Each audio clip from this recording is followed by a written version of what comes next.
Welcome to another episode of the Maryland Made Podcast. The Maryland Made Podcast provides timely, relevant, and practical information to empower student athletes to become leaders, develop professional possibilities, and be conscientious advocates in both their local and global communities. I'm Walt, the Big Ten Fellow in the Maryland Made unit here at Maryland. And joining me today for a special episode, we got a first-time visitor, Bryan Pointer, an academic advisor for the student athlete population in the School of Public Health. And then we also have a returning guest, Max. I'm not sure if you know, but your episode was probably the most downloaded and listened episode. So that one did numbers. So I'm sure this one will do numbers as well. But Max Myers from the Maryland Men's Track and Field program. I'm excited to dive into this conversation today and recap a special event that we had on 2/22/22. Special date, of course, but a more even special and impactful event titled That Ain't P, centering Black voices and career readiness. And first and foremost, y'all, how y'all feeling today? Man, we feeling good. It's been a long week, but listen, we made it to Friday. It's another great week, so I'm feeling good right now. Absolutely. That's facts. I'm feeling good too. I'm ready to relax this weekend. Just chill. It's been a long week. No doubt. Thank God it's Friday. And again, it's been a long week. Tuesday, 2/22/22. I guess, Tim and Max, y'all been saying we made history, but it was a great event, and we're going to get all into that today. So I'm excited to dive into this conversation. But before that, Max, I'll start with you. Introduce yourself to our listeners. Hey guys, so I'm Maxwell Myers. I'm from Elkridge, Maryland. I run track and field, and I'm also a computer science major here at University of Maryland. Some of my hobbies and interests include I like watching anime, and I also like, playing video games, and also like just chilling with my friends and stuff like that. But yeah. Sure, appreciate that. Bryan, I'll kick it over to you. Yes, hello everyone. My name is Bryan Pointer. I'm from Philly. Did my undergraduate degree at Delaware State University, bachelor's degree in sport management. My master's degree is from Westchester University in higher education counseling and student affairs. During my time at Delaware State, I was a track and field student. I think I just said that. But currently, I am an academic advisor in the School of Public Health, advising the student athlete population, along with a lot of college level administrative things, interests and hobbies. Definitely enjoy still running now. I wasn't in the long distance running in college, but 6, 7, 8 miles, love getting those in, after work. Few workouts here and there. At this point in my life, as a PhD student in kinesiology, I think reading probably takes up most of my time now. So definitely have, drew an interest to that now too. Got you. Yeah, Bryan, you and Tim, I don't know how y'all do it, man. I mean, once my track days was over, I'm strictly playing basketball for cardio. I ain't putting in the miles like y'all. And the miles feel good though. It feels good after a run. It really clears your mind. I think that's the best part I love about it. They do feel good. Yeah, I might try to find that runner's high at some point again, man. All right, appreciate y'all for guys introducing yourselves to the audience again. Max, I'm sure you probably ain't need much of an introduction, but Bryan, appreciate you, for joining us today and having this conversation. And like I kind of joked about earlier, right? Like 2/22/22 was a special date. Everybody, social media was going crazy with this date, and then Max and Tim, they was dropping the hints on their social media for a while, and it was a lot, coming into this event, and the vibe was great in the building. I mean, great conversations, real conversations as well. For me, just being there, it was inspiring, right? Like it was refreshing to see a setting like that, in college, in a Power 5 institution, right? Like it was just a great room to be a part of and be in. And Max, from your seat as a moderator, Bryan, from your seat as a panelist, like I'm just excited to talk more about it. And the first question I just had for y'all was like, how would y'all describe the energy in the room, right? Like pre-event, had the Uno table set up, and then once the panelists kind of got into it, how would y'all describe the energy in the room? I'll start with Max. I'd say the energy I felt in the room, it was very genuine and relaxed. To the point where especially with the Uno tables and stuff like that, like the mixer at the beginning, I got to see a lot of the people that for example, one of the panelists who I invited, I hadn't seen him in a long time, so we were catching up. And some of my friends also came to the event. So we were all just catching up, talking about school and stuff like that.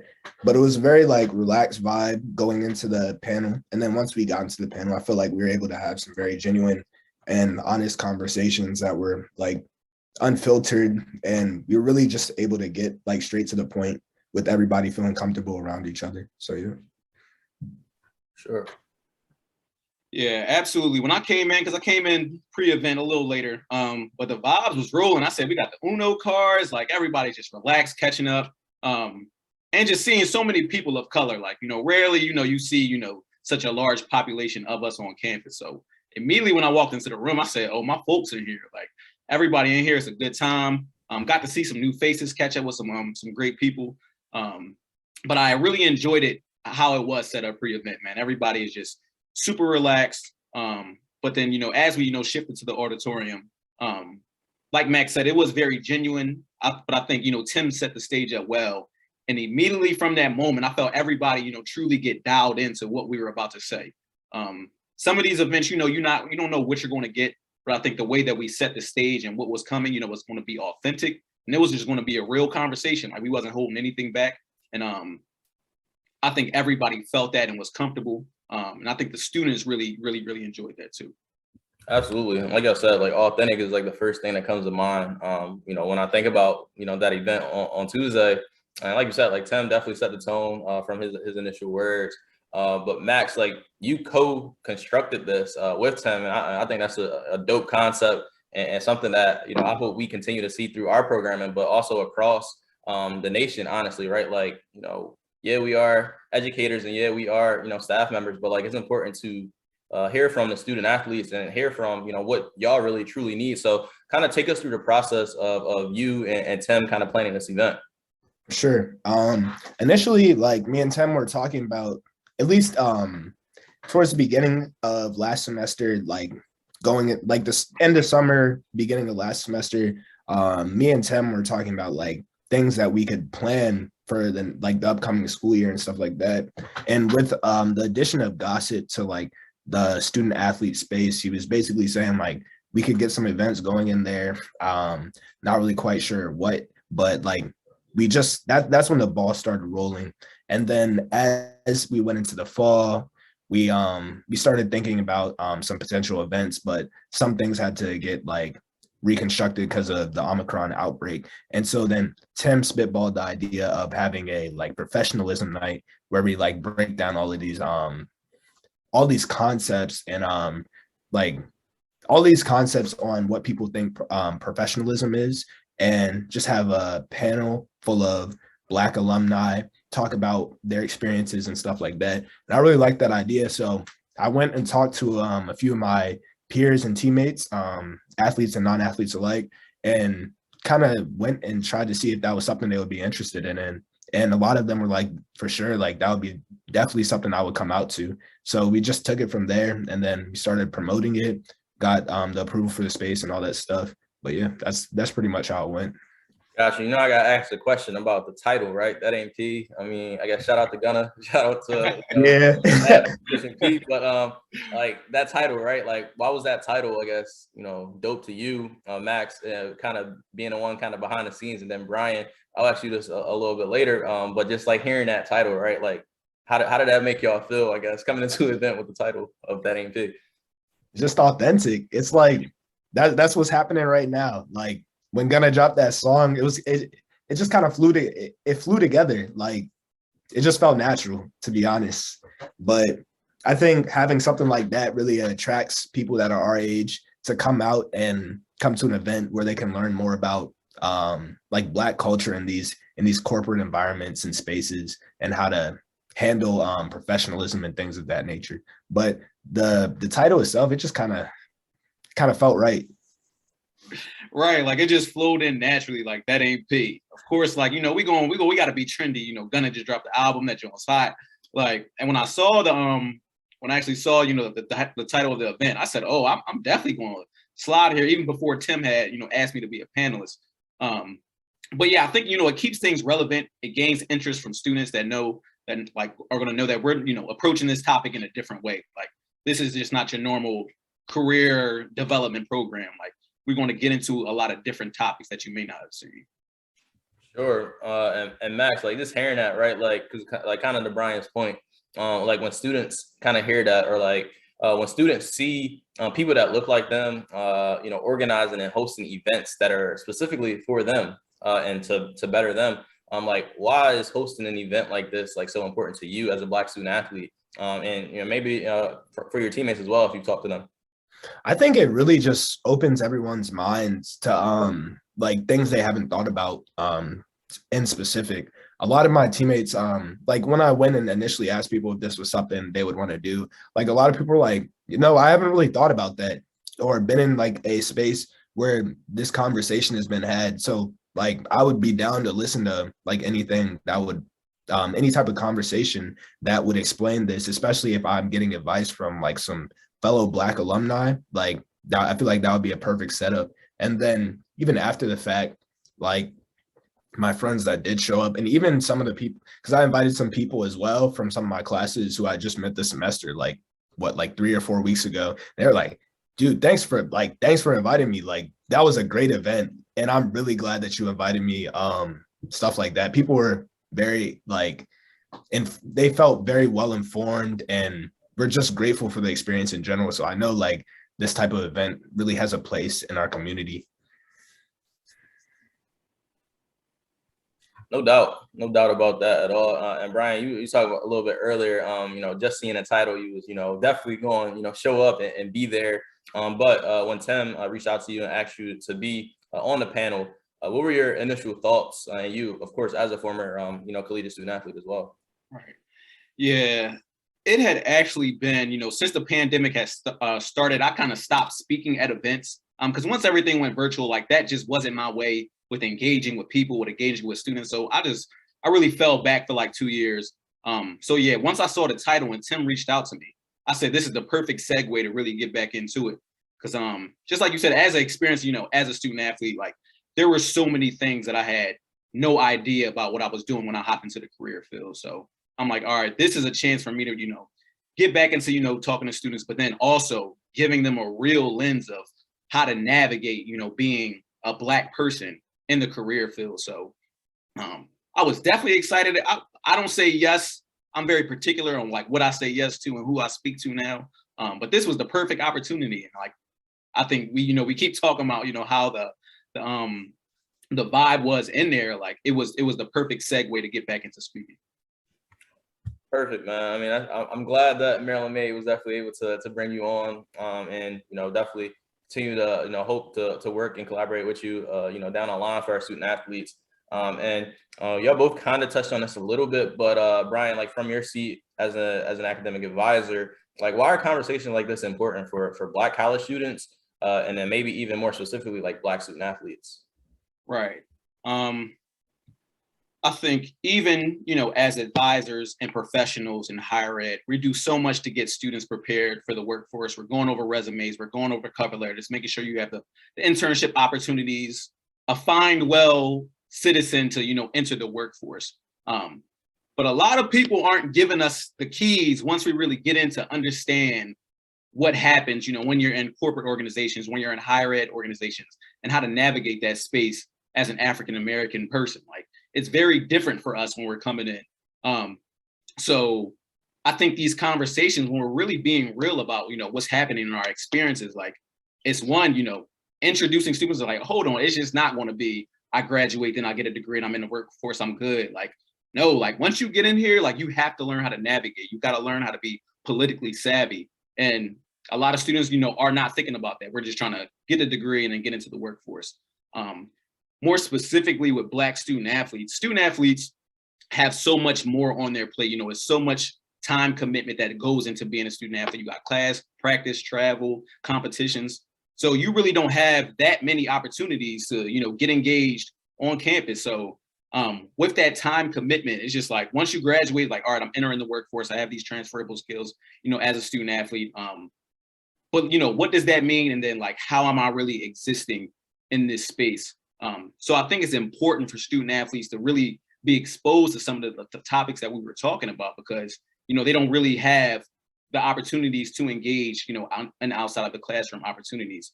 I commend the student athletes that do. When I was in college, I had time, no energy for nothing. So I think, the fact that we even had student athletes in this space, like one, this is just a starting point now of a larger path to go down to.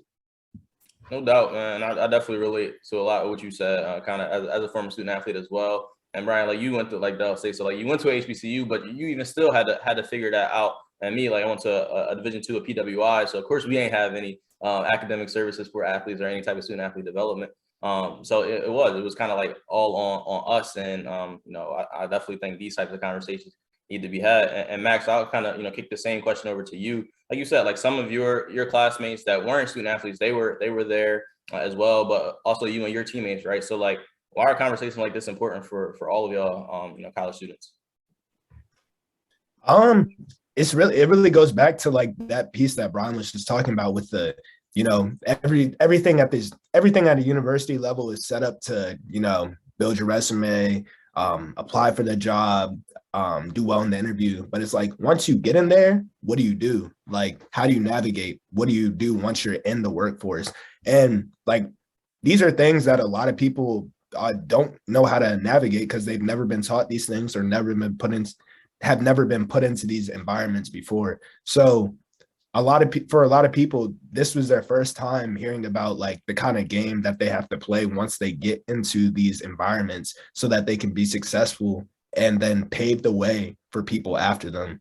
A lot of my friends were like, dang, like a lot of them who haven't had jobs were like, I've never thought about it that way, or I never really realized, I haven't been in these type of situations before. And that was like an eye-opening experience. Like having these experiences said by all the panelists and stuff like that. But I really think it all goes down to like that last preparation piece that isn't really given anywhere on a university level. No doubt, man. And Tim kept saying that, like, got to know the game, right? And like, they're not teaching the game. We're not teaching the game. So that definitely like stuck out to me. And that's like one thing that definitely, stuck out. I mean, it was a lot of moments, but like just, kind of when he was saying that at the end, everybody was kind of like click. It started to kind of click for a lot of the students in the audience. And I saw a lot of hands start to go up and a lot more questions started to flow from the audience. So, and I'll ask y'all both. I'll start with Bryan, but like, what's one moment during that event, or one question, whether it was from Tim or Max, or whether it was from the audience, but what was that one moment that really stuck out, through that event? All right. Yeah, I think during the event, I was answering a question about how like change needs to come through the structure in higher ed and athletics. And Raynell had asked me a question, one of the students from the crowd. I want to make change now. Like, how do I get people to care right now? And it kind of stumped me in the moment, because I think that's a question that I always struggle with. Like, we understand the experiences of, Black professionals in the career field, of, the experiences of Black student athletes in college. And I think now as an advisor, I'm always thinking about the bigger picture. But there is so much change that can actually happen with student athletes now. Like these right here, these conversations lead to that bigger change. I think if student athletes can, start to understand their social and economic impact that they really have, within the university, like that can lead to so much change, in our field. Athletics lies, really depends on the student athletes to thrive. Like, and I think, all student athletes have the power to make a change, but I think the change is just like, where do I really start with that now? And I think that does, building community and, having these conversations now where it's just like, okay, like there are so many of us that are thinking this way, like, how can we move the needle forward? And I think initially I didn't give Raynell that answer. I'm just like, okay, well, you got to find people that care and kind of bond together, but the power does lie, with the athletes, with us. Like, we just have to use that power wisely. For sure, we'll make sure we send Raynell this episode, so she'll get this answer. And it's tough, right? It's tough to come up with that, especially on these, because somebody like most of these questions was deep, right? Like, yeah, they were, yeah.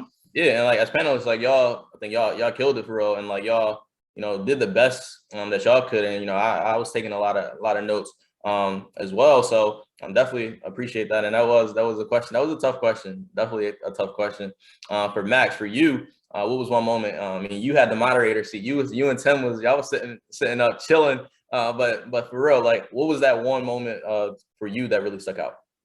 I think the one moment that really stuck with me was it kind of started from the question that said how much African American vernacular English is acceptable, but just as a whole, like the whole like being able to comfortably express yourself within your work environment without I guess like you want to be able to express yourself without creating like negative situations or anything like that. And so that whole type of that whole concept and question kind of stuck with me because Aaron specifically said he was like, like as a software developer, I'm going to code and it's going to work like at the end of the day. And that's the end of the story. Like it doesn't matter what I say or how I say it. I know I am physically and mentally competent enough to know how to do my job. And I know I'm the best person at my job. So at the end of the day, what I'm going to do is going to work. But so from a personal level, that kind of like I kind of connected with that. But then Gerald also asked a follow-up question. He was like, being in like the business school and being in like these business situations, how you present yourself is 99% of like everything in business. So how can I like become more comfortable expressing myself in a like non-traditional way to other people when this space is so heavily dominated by like white presences? And like there wasn't the answer to that question ended up being like, you have to kind of play the game to get into those roles so that you can eventually assist people down the line and then start making changes down the line so that everything like structurally starts to shift once you're in that position of power. But I had never really thought of it that way. I never really thought outside of my own like bubble or perspective of when at the end of the day, if it's me, what I'm going to do is going to work. But my appearance doesn't necessarily matter as much as somebody who's in like business or something like that. So I think that's what really stuck with me. No doubt. I mean, that's big too. And I mean, I think, kind of the diversity in the group and the panel definitely helped out a lot with that. Cause like you said, like Aaron, the field he was in compared to the field that Bryan and kind of Reese are in a little bit different. So you may have to kind of navigate those kind of, differently. But definitely, that was definitely a big point as well. And kind of like sticking with that, like what's one piece of advice that you can give undergrad and grad students navigating this right now? I'll start with Bryan for this one. Yeah. And it's hard, even on both levels, undergraduate and graduate. Like you're just trying to figure out, where you are, where you're going. And I think that the best piece of advice that I have is, finding mentors and true mentors too. I think, sometimes we'd be like, oh, okay, well, I got a mentor or just some person you might check in with, man, once a semester. But if you find genuine mentors that can really guide you and see your blind spots, like, and really prepare you for what's next, like, that is the best thing. I think one thing I can credit to where I've gotten now is so many different people that have really helped me think differently and really giving me the game, some of the things that we was talking about. That has been the big thing. I've come, I thought I, had one skill set, but I've had maybe literally thinking like 6 to 7 people that, Bryan, why are you not thinking about this? Like, how about this? Like, and they were all really invested genuinely in who I was and wanted me to thrive, within my career field. So, of course, I'm going to say, go to resources, go to programs, but find people that's really going to guide you in this. Like the best experience that I feel like is really life experience. Like people are going to tell you, the successes in their life and the failures. Like, and I've learned so much from the mistakes people have made and, the guidance to how they kind of weave me through that. But then, I've still made mistakes along the way, but I would say like all the genuine people, Black people too, that has, really been in, some of the positions that I could see myself in one day, like has done numbers for me. Like I'm telling you, it's really like changed my life. Like find genuine people that are invested in you, like, and then you're going to see the fruits of that. Absolutely, man. That's a mic drop statement right there, for sure. But Max, like you, as the moderator, but you were also kind of putting your teammates on game and like putting people that was in the audience on game, like in terms of like you being a Black kind of in the tech field, right, or in the STEM field, and like joining, Code Black and things like that. But like from your seat as a current student athlete that's kind of still navigating through this, but someone who I feel like is kind of figuring out this, like what is something that you would offer to your peers? I definitely agree with what Bryan said about finding mentors. I feel like having somebody that's genuinely invested in like your future is the most important thing. Somebody who is going to give you advice on a situation and just the situations that they've been through and help guide you so that you don't make the same mistakes as them is very important. When I think about like my mentors too, I like to also like have a more than like one mentor, maybe like, you know, one mentor that's a lot older than me, say like around my parents' age, and then like say like another mentor, maybe a couple years older than me, so that like I can just kind of have both sides of like the same coin so that I can have both perspectives. But in that sense, like having multiple perspectives that are invested in you kind of allows you to see like in between like both sides and allows you to make the best decisions when it comes to how you present yourself, what you do at work, et cetera, et cetera. But yeah. No doubt. And I like the piece that you just said with the mentors, and like kind of something to me, like overseeing a mentor program is something that I'm trying to work on in terms of like moving forward with the mentor program, like connecting with more diverse alumni, right? Or like connecting with younger alumni. Because it's definitely great to have a mentor that may be older and may be, you know, more well off and established in that career industry. But like, yeah, we got to know our students, and we got to know that specifically, like it's sometimes hard for students to connect with mentors that they may see that's kind of out of touch, or like that don't really, you know, see things they see. So definitely something that I've been kind of reflecting on as well. And then kind of the next question, I mean, we talked about a lot of great things that happened at this event. There were also, you know, a lot of your questions that I feel like Max and Tim probably didn't even, you know, get to go through. So like my question is like, what's next, right? Like, how do we continue these conversations in the various spaces that we occupy? I'll start with Bryan for this one. So I've like already started to like look at like where the gaps are like in the School of Public Health when it comes to athlete advising, and just trying to look at, all right, what are the barriers that's, you know, student athletes period, but, you know, specifically, you know, Black student athletes, and getting you prepared for the workforce, you know, when it comes to public health. Public health, you know, is a vast field. I think, you know, it's done, you know, great, especially within this pandemic, but there are still a lot of challenges, you know, with people of color in the field of public health, but then also in the workforce as well. And, you know, something on my end that I'm trying to, you know, occupy within my space is looking at, you know, how to prepare, you know, African-American student athletes to enter the workforce. And then also getting them engaged outside of athletics too. Like, you know, what can the School of Public Health do for you as a student athlete? You know, is that career development programs? Is that internship opportunity programs? Is that bringing, you know, Black alumni back, you know, coming to the School of Public Health to talk about their experiences? So I think, you know, finding the small changes where we kind of see the gaps in the places that we're close to, and then we can start to, you know, inch and move forward. And like, as we're doing this in our silos, start to make those connections across campus. I think, you know, those are like some of the immediate steps that we can do and things that I've already started to think about. No doubt. And Max, I'll kick it over to you. What's next, right? Like you're a junior now on a track and field team. And I'm sure like you and your teammates, y'all showed out big and definitely are making some impact already as current, you know, student athletes. But like, what's next for you? And like, you know, in terms of this conversation as a whole, like how will this conversation continue?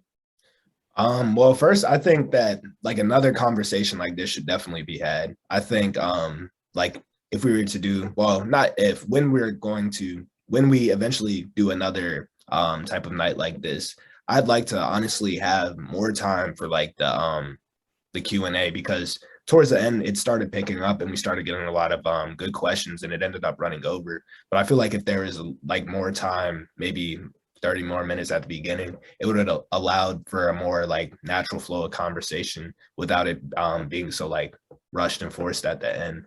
But in terms of going forward, I also want to like, I don't know, reach out to more Black students around UMD, because we had a pretty good turnout. But I think like an event like this, I was talking to some of my friends there, like, to be honest, every Black student at UMD should have been there. Like that was, people were saying like it was a great night. I feel like literally every Black student I know should have been there, because this is some vital information everyone needs to know.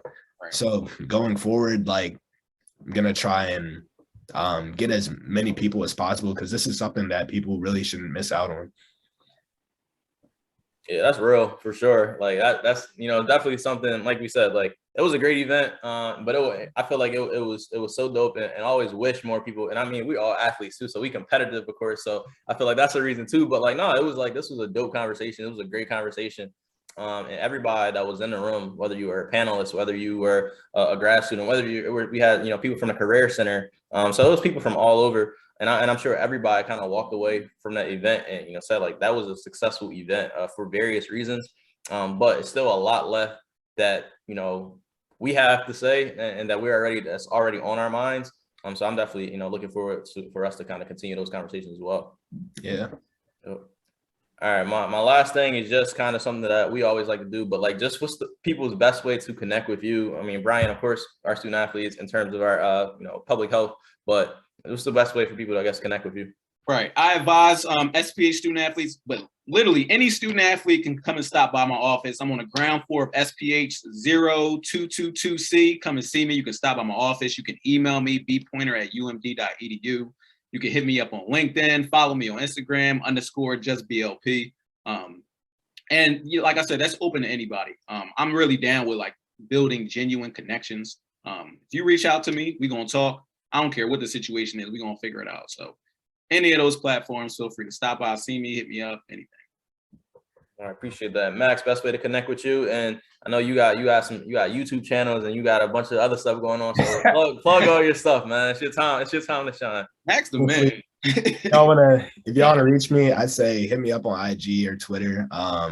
My IG is MadMax800 and then my Twitter is Max Over Heaven. Also, if y'all want to check out my YouTube channel, it's also Max Over Heaven. So hit me up on any platform. I'll respond. I'm willing to have any conversation with anybody because I honestly just want to see everybody be successful. But hit me up. Y'all can email me too. MMYERS12@umd.edu. Like I'll respond to any platform for real. But yeah.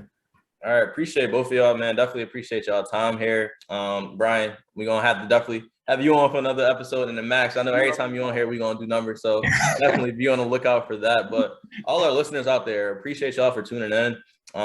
Please be sure to download and subscribe to our episodes on Apple or Spotify or wherever you listen to podcasts. We're also on YouTube now too. So make sure you never miss an episode there.